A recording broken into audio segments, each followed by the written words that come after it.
Space, my name is Tristar Satinagel, and sekarang gue ditemenin sama dua om-om tercinta. Yang pertama, boleh mengenalkan diri sendiri? Hai. Oke, hai.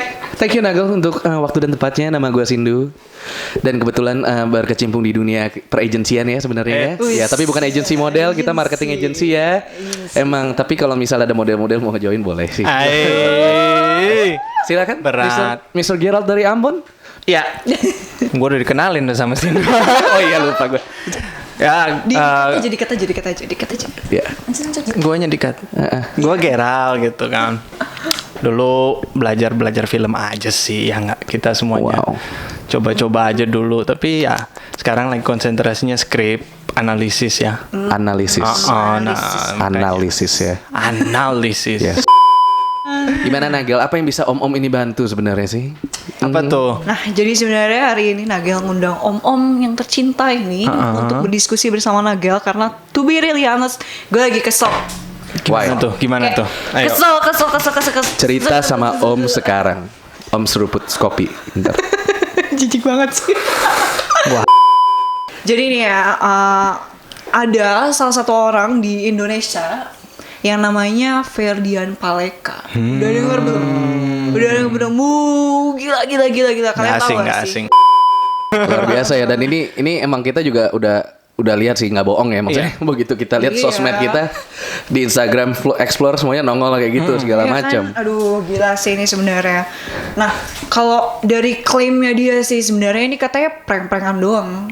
Prank-prankan doang. Tapi kalau menurut kalian sendiri prank itu apa sih sebenarnya? Gimana? Gue sih sebenarnya mau denger dari Sindu dulu. Oh. Ini emang ya. Ini bukan main casting. Ini tuh cabang olahraga baru namanya lo tadi udah jawab duluan, sekarang gue. Oke. Ya, Yaudah. gimana? Oke. Kalau menurut gue prank itu harusnya practical joke ya. Practical joke? Iya kan? Oke. Citasi. Boleh. Ini sebenarnya yang mau diomongin sama Gerard udah langsung gue curi materi aja. Enggak. Iya, jadi ini practical joke sebenarnya. Jadi bisa berupa kalau bahasa asiknya coba sambil buka Wikipedia sebentar. Asik. Mungkin Jadi bisa kayak Jape atau apa namanya shenanigans. Jadi ini ngasih aja lu suatu tindakan yang bikin orang mungkin kayak ada inilah tujuannya untuk bercanda, tapi mungkin bisa nimbulin kayak keresahan, ada sedih, ada kaget gitu untuk orang, tapi dalam konteks untuk komedi ya, lucu gitu segala macam. Kalau menurut gue itu. Kalau menurut lu apa, Ral? Jawaban gue udah diambil. Nggak sih, kalau prank itu apa ya, orang yang akhir-akhir ini cari sensasi dengan ya istilahnya buat fun aja harusnya kan. Kalau menurut gue sih cuman sampai di situ aja. Yang penting orang bisa ketawa, bisa enjoy, ya kan, dari situ. Cuman ada beberapa yang jadi bahaya. Gimana? Kalau menurut Nagel sendiri nih ya, yang namanya prank itu tuh nggak harus menimbulkan keresahan. Kan kalau yang tadi Om Sindu ngomongin kan, ya mungkin bakal menimbulkan keresahan sedikit, tapi ya Wikipedia lo ini. ya udah jangan dikutip kalau gitu, tahu nggak sih? Kutip Wikipedia itu kesalahan akademis. Hajar.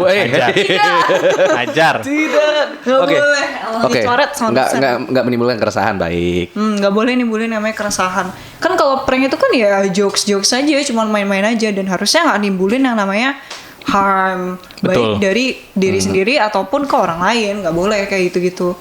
Cuman makanya nih orang yang namanya Ferdian Paleka sangat-sangat menyebalkan, berhubung dia udah ada korbannya nih, yang mana ya itu transpuan yang tadi, terus atau enggak kaum waria ini gitu loh. Nah, it leads to another question. Kok bisa sih ada orang kayak gini?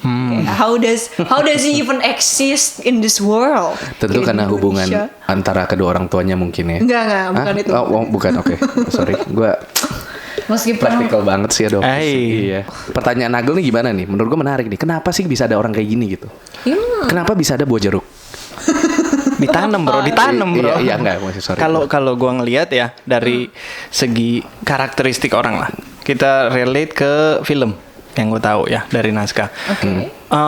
Jadi di tiap karakter ini ada yang kita namanya karakter shadow. gitu. Karakter bayangan ini dimana itu sebuah archetype. Itu kan lagunya. Archetype. Terus jadi gue sebagai pendengar awam tuh nggak ngerti sih archetype itu apaan sih, bro? Archetype itu sebenarnya itu bukan tokoh atau bukan sebenarnya bukan jenis karakter, tapi itu kayak topeng lah yang dipakai tiap karakter dan bisa diganti-ganti gitu. Oke.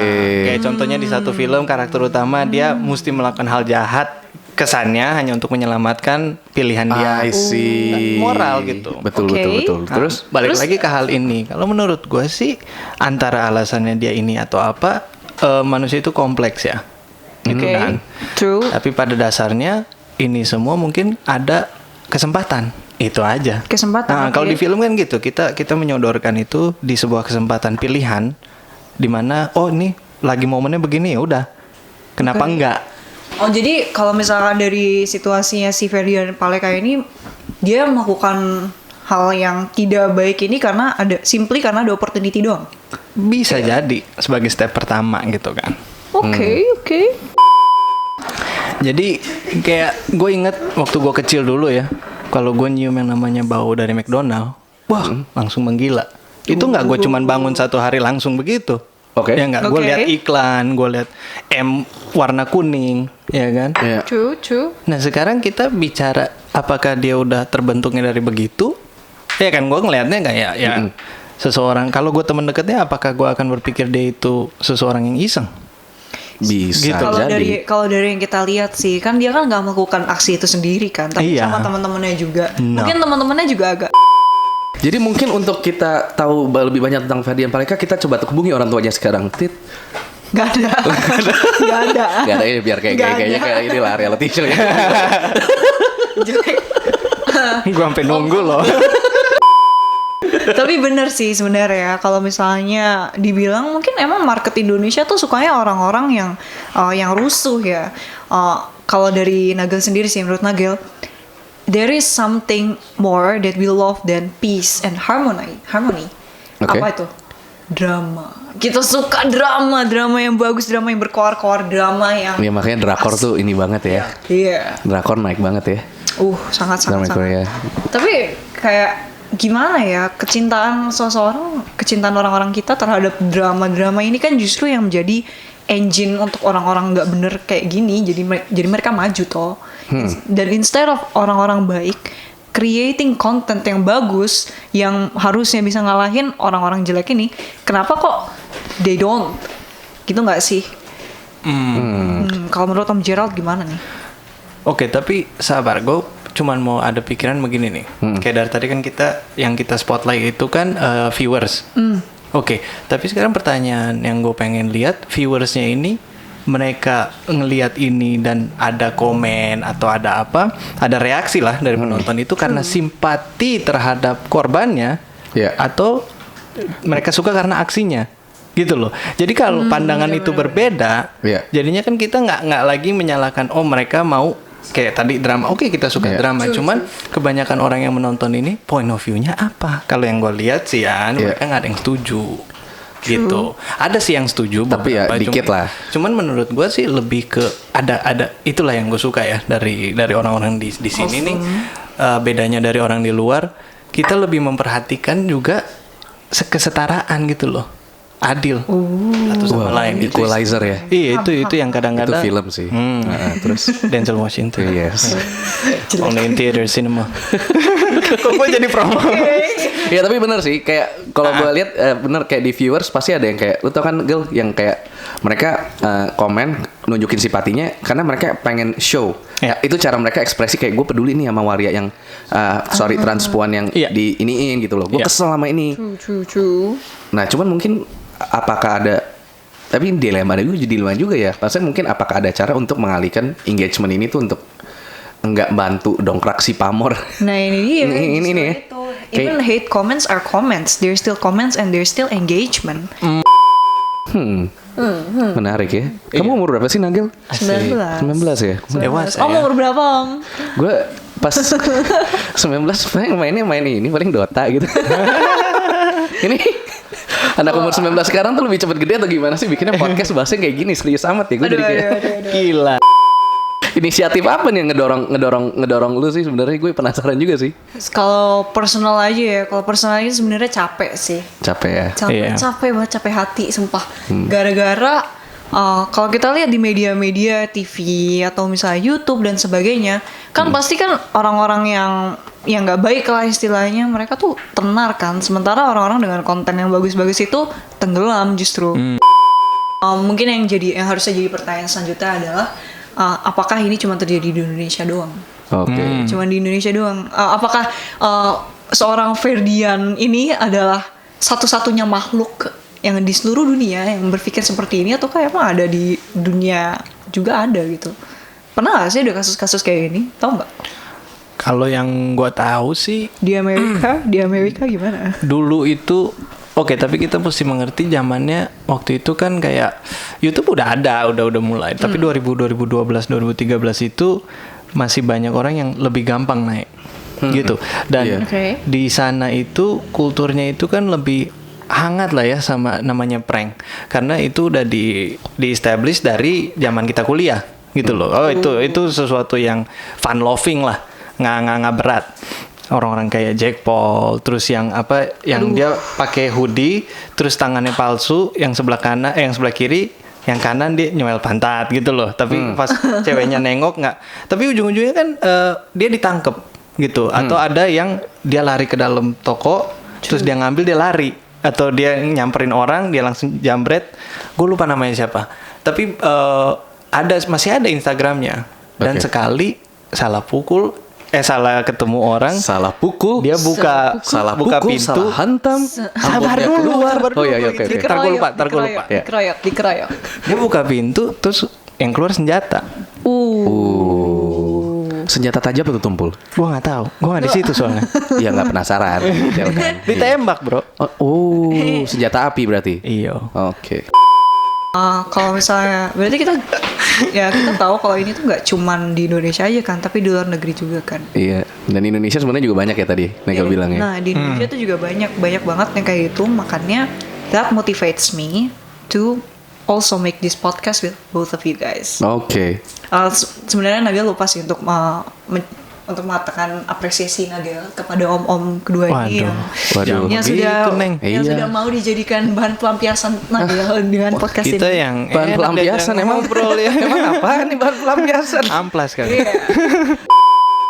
Sebenarnya sisi kemanusiaan lu tuh terkilik gak sih pas ngeliat kayak gini? Oh pasti dong. Regardless of apakah mereka transpuan atau enggak, I think that's very unethical. Sangat-sangat unethical. Kita lagi-lagi sensitif semua nih, lagi di antara pandemi, terus banyak juga yang butuh bantuan kan, tapi mereka malah melakukan hal yang enggak berperi kemanusiaan lah. Kalau menurut om-om sendiri, apakah act dia ini bisa dijustify sebagai prank kalau udah menyangkut kemanusiaan kayak gini? Kalau gue sih lebih ngelihat ini sebagai harassment, tapi dia mau coba bungkus dalam bentuk prank. Iya. Ini udah bentuk pelecehan sih sebenarnya sih. Waduh. Iya kan? Emang sih. Iya. Kaget gak lu tiba-tiba gue kayak serius gitu, terus tiba-tiba ini? Gue emang kepribadian ganda. Tadi gue udah kaget ngeliat lu. Sebenarnya tuh tadi tuh udah terkesima, cuman nggak jadi. Udah lanjutin. Sebenarnya gitu. Dan gue punya beberapa teman yang memang kayak waria, transpuan gitu segala macam. Mereka tuh apparently ya oke gitu loh, bukan sesuatu ya mau gimana, kita hidup nih dunia kan kayak Gerard tadi bilang kan manusia kompleks ya. Maksudnya kita gua nggak tahu mereka kayak gimana. Gua nggak tahu masa lalu mereka kayak sampai kayak gimana. Dan kalau gua ngabisin waktu gua untuk ini, gue pelajarin masalah sampai dulu ini kenapa ini waktu gue habis berapa banyak. Jadi gue memilih untuk apa yang gue lihat di depan mata gue orang yang secara ini nggak ganggu gue, kita bisa berteman gitu loh. Nah yang ini juga ngegelitik sisi kemanusiaan gue ketika mereka ngelakuin kayak gitu. Gue ngerasa kayak dude, lu nggak punya hal lain yang lebih baik yang bisa lu lakukan gitu di hidup lu gitu. Kenapa lu harus kayak serendah itu untuk dapetin pamor gitu sebenarnya kan? Benar.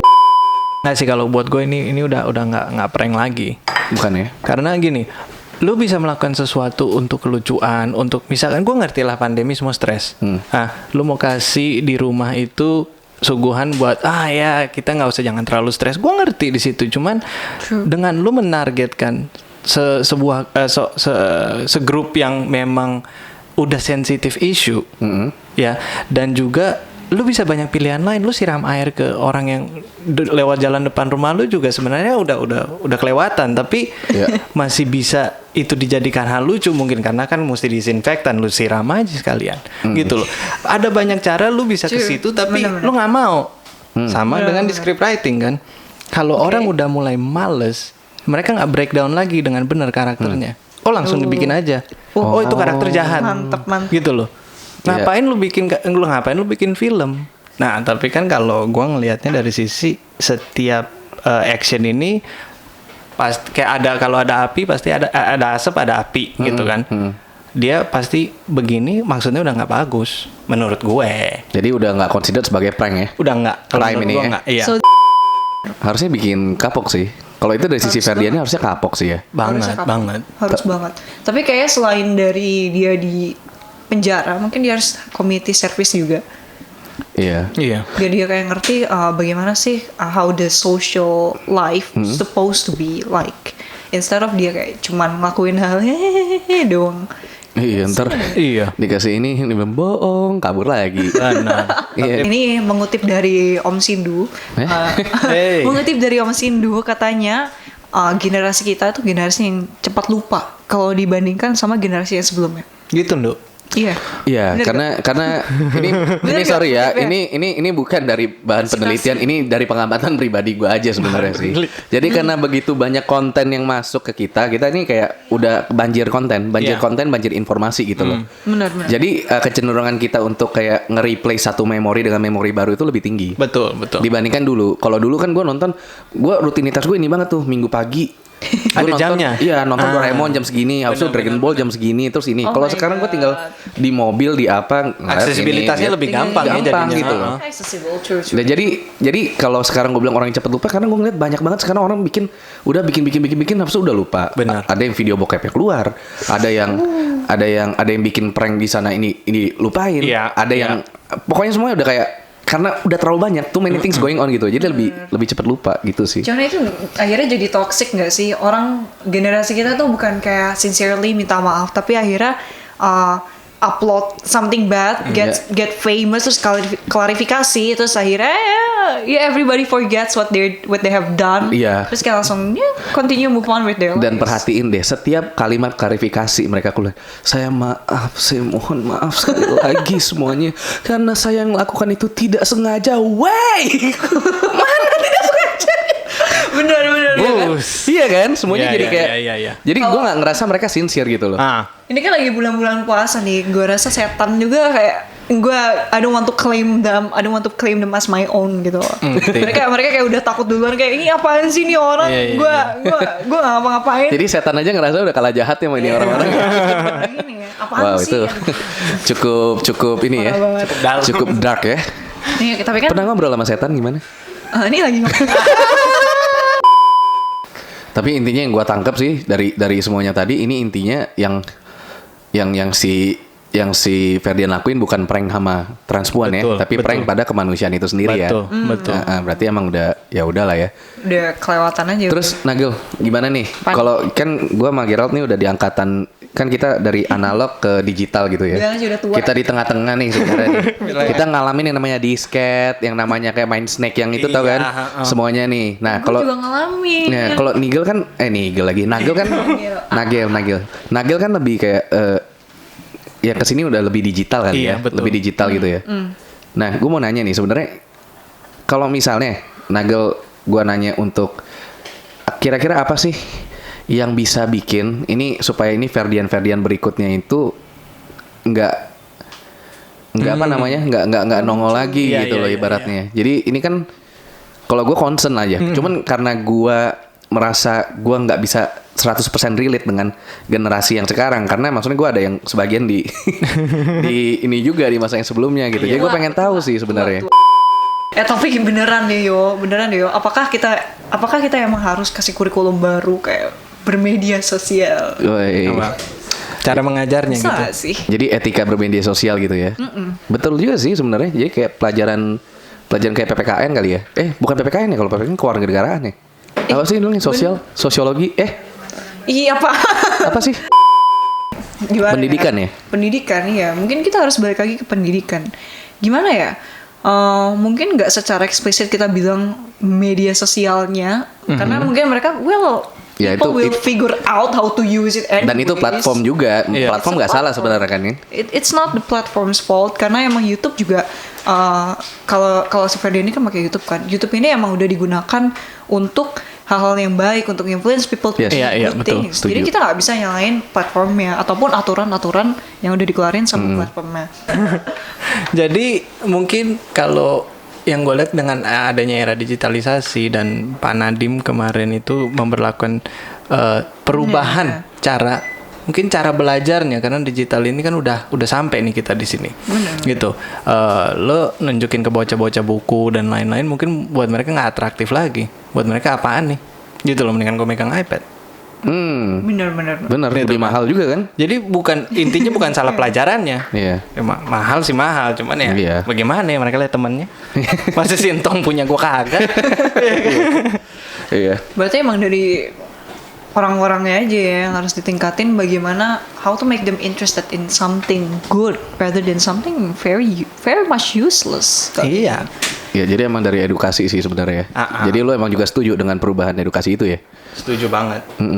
Jadi sebenarnya kita tuh bisa naruh misalnya buku pelajaran apa dengan game. Kan kita kan nggak bisa memaksa mereka untuk milih kan. Tapi mereka pasti Indian bakal milih yang namanya game. Iya sih, most of the kids ya kayak gitu ya. Tapi kayaknya lu nggak milih game deh. Gak tipe-tipenya. Ya. Hah? Aku introvert. Introvert. Aduh, itu dali inilah. Aku baca buku aja. Stay away from me. Social distancing. Ya sih, gue setuju sih kalau misalnya edukasi ini jadi jadi salah satu solusi kayak kan kita emang di masa transisi kan. Jadi emang edukasi yang dulu disesuaikan dengan kondisi yang sekarang, diajari norma dan etika untuk bermedia sosial, bersosialisasi dengan orang. Lu sehari yang baik sosmed lu gimana, terus yang real life interaction kayak gimana, itu gue rasa akan cukup ngebantu sih, tapi butuh waktu yang lama dan kerjasama antar masyarakat sebenarnya kita ya. Kita saling ingetin gitu ya. Bener banget. Dan mungkin dari sekarang mungkin kita bisa bantu ngingetin teman-teman juga untuk jadi smart apa namanya? Smart people, not just smartphones. Iya, jadi smart people using smartphones gitu. These people mereka nggak akan bikin konten-konten yang absurd kayak gini kalau nggak ada orang yang nonton konten-konten semacam ini. We shouldn't give them the spotlight. We shouldn't give them the spotlight. Ya kalau misalnya ada konten-konten yang nggak jelas, ya skip through it. Just skip through it. Kita jangan kasih mereka engagement, maupun meskipun ya kita nulis I hate you atau kita kasih mereka dislike, tapi kan it's still engagement. YouTube still counts that as promotion. There is no bad advertisement, dikutip dari Om Gerald. Gimana ya kalau misalkan ngefiltering the content, emang sekarang tuh ada misalnya kalau di Google itu ada safe search, karena itu kan one of filter juga kan. Atau misalnya di YouTube juga ada contents made for kids gitu, itu kan filter kan. Tapi untuk orang ngaktifin filter itu kan kalau di HI ya, ini di kelas strategi namanya last move. Last move-nya kan ada di orang yang nonton, yang lagi megang gadget itu kan. Mereka terserah mau ngaktifin atau enggak. Tapi berhubung kayaknya gue juga capek sih ngobrol sama kalian. I guess we have come to an end to our podcast. Akhirnya selesai juga. Seru banget sih gila. Iya seru ya. Iya. Gila ya. Nggak nyangka gue diskusi sama anak muda semuda Nagel sih. Tua. Wow. Makasih juga ya tapi buat om-om sekalian yang udah nemenin Nagel nih sampai malam nih, nggak kerasa banget, udah capek. Tapi seru. Kita yang thank you. Kita yang thank you. Makasih banget loh. Nah, sebelum kita selesai nih, pasti kan ada kesimpulan nih. Pasti bakal ada kesimpulan nih. Dari semua diskusi yang panjang dan sangat-sangat dinikmati ini, kita bisa agree that ini bukan cuman sekedar prank. Ini bukan prank, tapi kriminalitas yang dibalut dengan prank. Nah, kita juga harus bisa belajar bahwa orang tuh harus belajar ngeliat situasi dong. Kayak masa orang lagi sensitif, orang lagi rusuh kayak gini, lo malah ngasih orang batu kan. Lebih peka gitu kan harusnya. Iya, gemes banget sih. Terus habis itu yang mungkin ini yang poin paling penting dari semua diskusi kita, yaitu we as smart people, not just, we don't have to just use smartphones, kita juga harus jadi smart people dong. Dan kita nggak boleh ngasih mereka spotlight. Meskipun kita nonton video mereka untuk ngasih dislike atau ngasih bad comments, mean comments, that's still engagement and we cannot give them that reward. I think that's very important. Ya, itu yang bikin mereka grow ya sebenarnya. Iya, that's what make them grow, that's what motivates them. Keren sekali. Ini kayak gue lagi S2 diajarin nama ini. Waduh, dosen ya. Kece banget, makasih guys. Aduh, kece banget. Mantap. Terima kasih semuanya yang sudah mendengarkan podcast kami. Terima kasih juga kepada Om Sindu dan Om Gerald yang udah menemani Trista malam ini. Trista minta maaf yang sangat dalam kalau ada kata-kata yang salah ataupun ada kata-kata yang menyinggung. Tapi kalau misalnya teman-teman ada topik yang mau dibahas ataupun Tris, tolong dong undang narasumber yang ini, boleh banget comment down below and I will try my best to invite them over. That's all for our podcast today. I'll see you again in the next Nigel Space. Goodbye. Bye.